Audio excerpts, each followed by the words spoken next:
आज लोकतंत्र की प्रमुख विशेषताएं, लोकतंत्र के गुण एवं दोषों के विषय में अध्ययन करेंगे। पिछली कक्षा में लोकतंत्र का अर्थ, परिभाषा व प्रकार के विषय में अध्ययन किया। आज लोकतंत्र की प्रमुख विशेषताएं या लक्षण के बारे में अध्ययन करेंगे कि लोकतंत्र के कौन कौन से लक्षण हैं, कौन कौन सी विशेषताएं हैं, लोकतंत्र के कौन कौन से गुण हैं, अच्छाइयाँ हैं या लोकतंत्र का महत्व, लोकतंत्र में क्या दोष या कमियां हैं आदि के बारे में अध्ययन करेंगे। लोकतंत्र की प्रमुख विशेषताएं इस प्रकार से हैं, जिनके बारे में देखेंगे, पढ़ेंगे, अध्ययन करेंगे। इंग्लैंड की सन 1688 की गौरवपूर्ण क्रांति, इस क्रांति को रक्तहीन क्रांति के नाम से जाना जाता है, क्योंकि यह शांतिपूर्ण संपन्न हुई थी। अमेरिका की स्वतंत्रता घोषणा 1776, इस घोषणा में कुछ ऐसे महत्व के सिद्धांत रखे गए जिन्होंने विश्व की राजनीतिक विचारधारा में क्रांतिकारी परिवर्तन किए। 1789 की फ्रांस की क्रांति, इस फ्रांसीसी क्रांति को पूरे विश्व के इतिहास में मील का पत्थर कहा जाता है। इस क्रांति ने अन्य यूरोपीय देशों में भी स्वतंत्रता की भावना पैदा की और विश्व के अन्य देशों में भी स्वतंत्रता की मांग की जाने लगी। फ्रांस की क्रांति ने स्वतंत्रता, समानता और बंधुत्व का विचार पैदा किया। इस क्रांति के उपरांत एक नए प्रकार का लोकतंत्र विकसित हुआ, जिसका अभिप्राय है कि राजनीतिक सत्ता लोगों में समाहित होनी चाहिए, लेकिन इसके प्रयोग का अधिकार उन प्रतिनिधियों को दिया जाना चाहिए जो जनता द्वारा निर्वाचित हों तथा जनता के प्रति उत्तरदायी हों। लोकतंत्र में प्रभु सत्ता का निवास जनता में निहित माना जाता है। शासन सत्ता का स्रोत जनता है। शासन सत्ता अंतिम रूप से समस्त जनता में निवास करती है और लोक प्रभुता की यह धारणा लोकतंत्र का मूल विश्वास है। लोकतंत्रीय शासन व्यवस्था में जनता द्वारा एक निश्चित अवधि के लिए अपने प्रतिनिधियों को चुना जाता है। प्रतिनिधियों को उत्तरदायी बनाने एवं उन पर नियंत्रण बनाए रखने के लिए निर्धारित समय पर चुनावों की व्यवस्था हो और साथ ही निश्चित रूप से निर्वाचन निष्पक्ष व स्वतंत्र होने चाहिए। लोकतंत्र को स्वतंत्र तथा निर्भीक ढंग से मतदान की व्यवस्था होनी चाहिए। कि लोकतंत्र है, उसके अंतर्गत लोगों को निर्भीक ढंग से मतदान की व्यवस्था होनी चाहिए, स्वतंत्र रूप से मतदान की व्यवस्था होनी चाहिए। अगला देखें तो लोकतंत्र का आधारभूत तत्व है मानव व्यक्तित्व की गरिमा को पूर्ण मान्यता। लोकतांत्रिक व्यवस्था में मनुष्य को स्वयं एक साध्य माना जाता है, साधन नहीं। कि जो लोकतांत्रिक शासन व्यवस्था है उसमें मनुष्य अपने आप में एक साध्य है, वो साधन नहीं है, अर्थात मनुष्य सत्ता का केंद्र बिंदु है। अब देखें तो कांट के अनुसार, जो कांट विचारक हैं उनके अनुसार, प्रत्येक मनुष्य स्वयं में एक साध्य है और उसे कभी किसी अन्य के लिए एक साधन नहीं समझा जाना चाहिए। इस प्रकार लोकतंत्र साधारणतः मनुष्य को भी राजनीतिक, सामाजिक, आर्थिक आदि स्तर पर समानता के स्तर पर स्थापित करता है। अगला देखें तो लोकतंत्र में सभी नागरिकों को राजनीतिक और नागरिक स्वतंत्रताएं प्राप्त होती है। सभी नागरिकों को स्वतंत्र रूप से बिना किसी दबाव से अपने प्रतिनिधियों को चुनने तथा राजनीतिक कार्यों में भाग लेने का अधिकार, सार्वजनिक पद ग्रहण करने का अधिकार आदि है। नागरिक स्वतंत्रता में विचार और अभिव्यक्ति की स्वतंत्रता, सम्मेलन की स्वतंत्रता, राजनीतिक दल और अन्य संगठन स्थापित करने की स्वतंत्रता आदि शामिल हैं। लोकतांत्रिक शासन व्यवस्था वाले देश में एक से अधिक राजनीतिक दलों का होना बहुत जरूरी है। अगला देखें तो लोकतंत्र में व्यक्ति के व्यक्तित्व का सम्मान किया जाता है। इसमें सभी नागरिकों को राजनीतिक, नागरिक, सामाजिक, आर्थिक तथा समानता प्राप्त होती है। राजनीतिक समानता से तात्पर्य है कि सभी वयस्क नागरिकों को समान रूप से मताधिकार तथा अन्य प्रकार के राजनीतिक अधिकार प्राप्त होते हैं। जैसे देखें तो भारत में 18 वर्ष से अधिक आयु के सभी नागरिकों को मत देने का अधिकार प्राप्त है। सामाजिक समानता का अभिप्राय है कि समाज में धर्म, जाति, रंग, लिंग और सामाजिक स्थिति के आधार पर किसी प्रकार का भेदभाव नहीं होना चाहिए।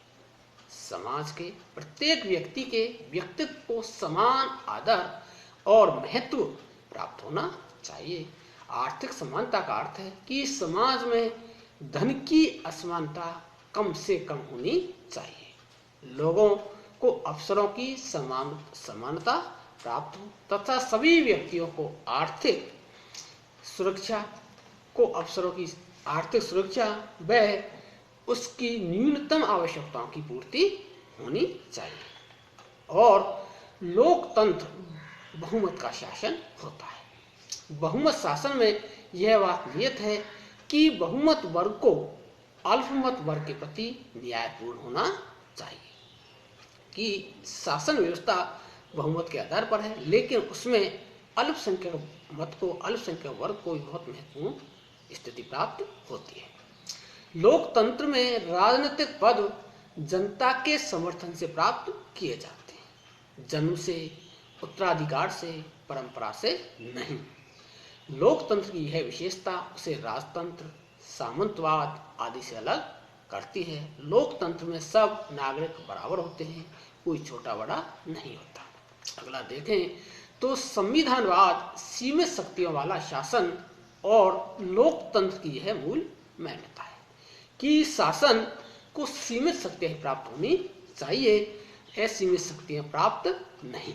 इस प्रकार लोकतंत्र संविधानवाद में विश्वास करता है। लोकतंत्र की रक्षा एवं इसके सफल संचालन के लिए लिखित संविधान होता है और लिखित संविधान के द्वारा सरकार के विभिन्न अंगों के गठबंधन व कार्यों तथा नागरिकों के अधिकारों व कर्तव्यों की स्पष्ट व्याख्या की जाती है। और मोंटेस्क्यू ने सरकार के 3 अंग, जो विचारक हैं, विद्वान फ्रांसीसी विचारक मोंटेस्क्यू ने सरकार के 3 अंग, व्यवस्थापिका, कार्यपालिका व न्यायपालिका के बीच शक्तियों के विभाजन के सिद्धांत का प्रतिपादन किया है। उनके अनुसार शासन के तीनों अंगों को एक दूसरे से पृथक व स्वतंत्र होना चाहिए। इसके साथ ही न्यायपालिका को व्यवस्थापिका व कार्यपालिका सहित अन्य सभी दबावों से भी स्वतंत्र होना चाहिए। न्यायपालिका की स्वतंत्रता के कारण न्यायाधीश निष्पक्ष और निडर होकर न्याय कर सके।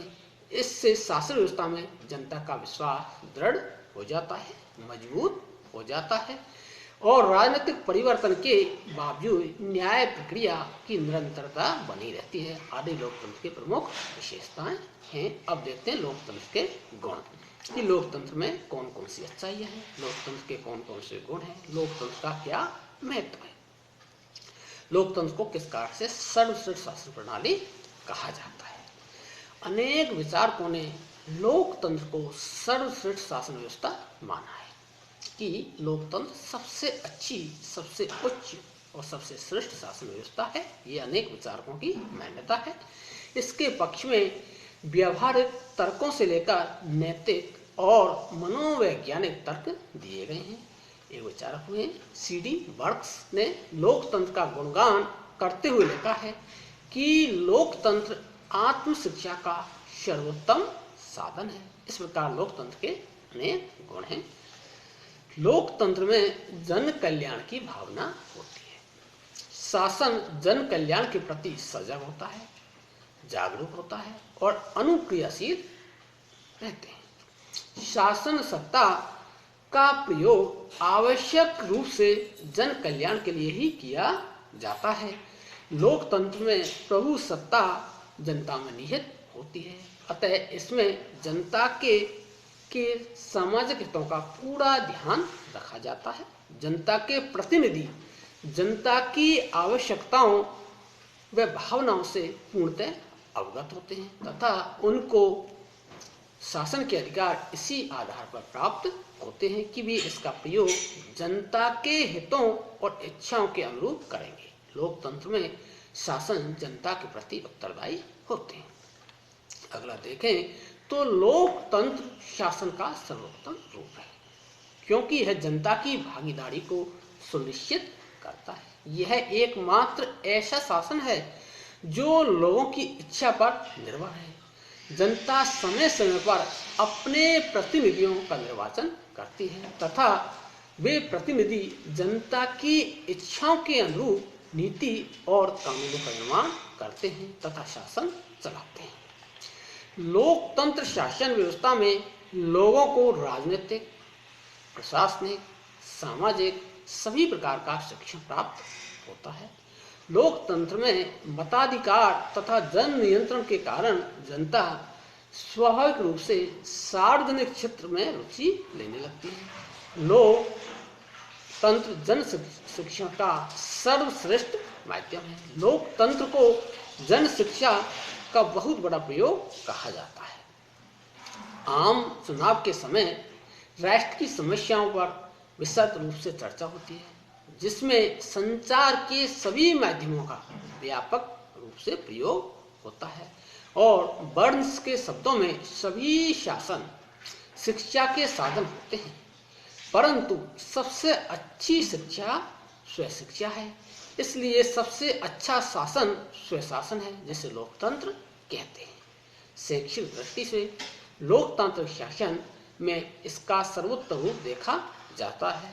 चुनाव का कराया जाना, राजनीतिक दलों व समूहों की भूमिका, व्यवस्थापिका, कार्यपालिका की कार्यविधि आदि लोगों की पर्याप्त मात्रा में राजनीतिक शिक्षा प्रदान करते हैं।